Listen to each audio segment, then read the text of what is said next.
Plusieurs centaines de personnes se sont retrouvées au Palais de la Culture Amadou Hampâté-Bâ de Bamako pour dire non à la révision constitutionnelle.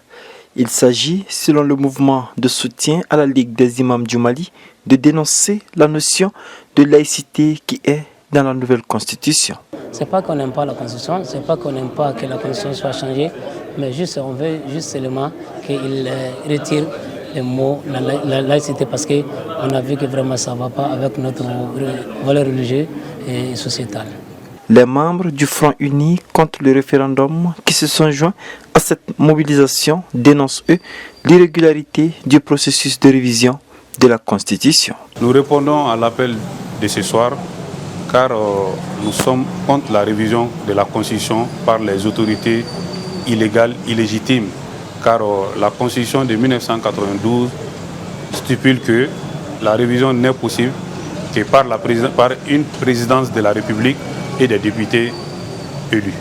Ces acteurs accusent les autorités de la transition de faire planer une certaine menace sur la tête des partisans du non, ce qui contraindrait beaucoup au silence. À cause de la pression politique sur les opposants, à cause du fait qu'on n'a pas la liberté d'expression, pour éviter d'aller sous les cogoules ou bien en prison ou en exil, les gens se taisent. À cause de tout cela, on voit une ferveur, une effervescence comme si tout le monde est pour le oui.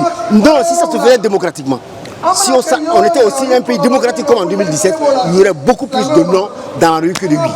Au moment de ce rassemblement, un autre en faveur du oui avait lieu au stade du 26 mars.